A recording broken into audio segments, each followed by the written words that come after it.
Hey, what is going on, you guys? My name is Rayge, and we are back today with a quick update video in regards to Bucky Barnes being Marvel Strike Force's newest character here. So what he's bringing to the rest of his Invader skill rate team is high focus and damage.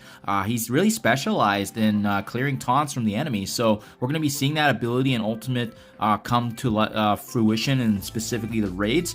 I'm interested to see if that's going to be applying outside of raids as well, but you can see he's also going to be granting additional damage and prolonged ability block, stun, and trauma, which is not something we typically see in a character, so it's going to be some very powerful abilities there. And how we're recruiting him as actually being the next showcase event. So for this one, recall that showcase events are going to need each prior event to build on top of each other. So that means we will need World War II Captain America as well to synergize with Bucky Barnes. After that, I assume it's going to be Iron Fist, which would need as well Bucky. We're also going to be getting this Brother in Arms event, so that's what it's going to be called here, as well as the Kid Commando Orbs with the power cores. So with every new character release, guys, we have to always take advantage of the promotion here of Bucky Barnes being featured in the Rest Star Orbs for a 15% increased time. We're going to be deep diving his kit as well as assessing preemptively which Iso-8 does make sense for him from a high level. So as you guys can see here, we've been amassing these orbs for quite some time now, with 106. Typically with these newer characters, I like to aim for a 2 to 3 red, but we'll see how we do today for luck. And then as well, again, deep diving what, upgrades respectively for the T4, especially if you guys are planning to bring them up into the raid setting. So there we go, got 2 red there. That was pretty early. Let's go for a few more here. We haven't seen any of the actual blues and purples yet, just some standard greens here. Let's see how we do in terms of luck. But yeah, I know they previously made that big update today, guys, with the preview for 2023. And it was mentioned honorably that, the Invaders, we got Rebirth, both teams being quite relevant in the short term here. So hopefully there's more opportunities for us to capitalize. There we go. Boom. Got the 4 red there. I really like to get, squeak away with these 4 reds, especially on these smaller orbs, because of the fact that we can still build up our balance, and ultimately, especially these bigger ones, for a meta-changing character. I don't think he's going to be too meta-changing, honestly. Their skill rate team is going to really hold, the meta for sure in the short term anyways, but we'll see how this does. The 4 red's good. Union Jack got 4. Nick Fury's also 4. It's got the 5 on Captain America World War II, so we just need Iron Fist now, and then we'll be good to go.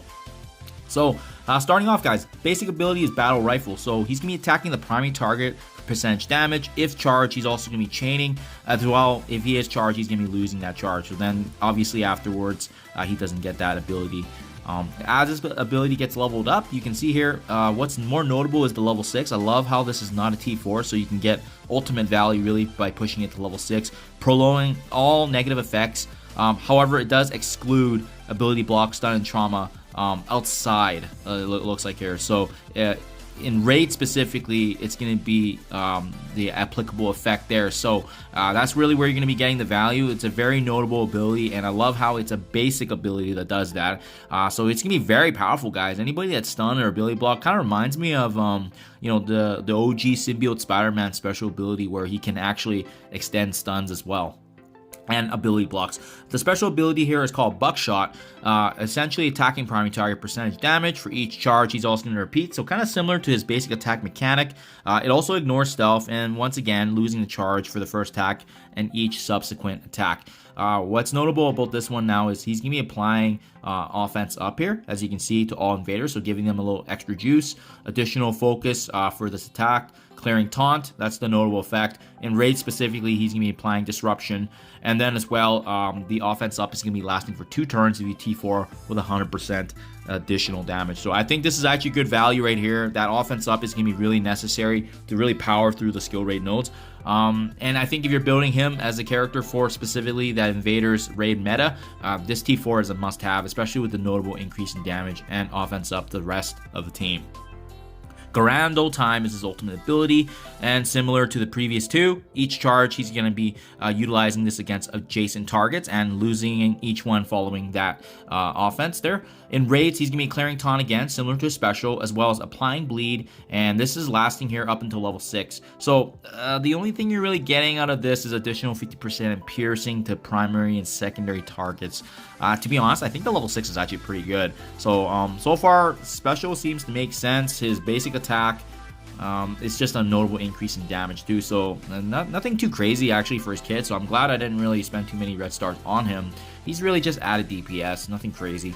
Last but not least, Plucky Sidekick. So on spawn, he's gaining 8 charges, and at the end of any character's turn, he's also, when he does not have a charge, he's gonna be applying offense down to all enemies, and then once again gaining 8 charges. So it sounds like he's always gonna have charges ready to go for his special and ultimate, which is absolutely awesome. Allowing those chain attacks to happen, right? And as well, as we level this ability up, he's going to be applying additional damage, being applicable to his invader allies. He's going to be applying offense down for 2 turns. In raids, he's getting a huge portion of the 40% increase here, and also granting that to his allies. And lastly, at the end of any turn, if he does not have charge, his speed bar also goes up. So this one 100% does make sense. So his special, his passive, I think is the best bang for buck in terms of the T4 if you're using those upgrades there. And with the number of damage and strikes he's doing, it really does make sense. I think a raider or a striker for him, just to maximize that damage.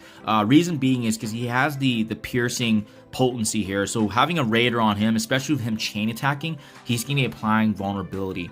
As well, if you want to capitalize on his damage, getting the double strikes, a striker also makes sense too. It really depends at the end of the day how you're kind of sequencing and slotting in your invaders, but I think overall the raider does make the most sense, given that he's going to have a lot of opportunities to chain attack, and by doing so, applying a vulnerability and having that chance to crit, especially with his higher piercing damage though. So there you guys have it. A great character overall nonetheless. He's gonna be part of the skill raid meta.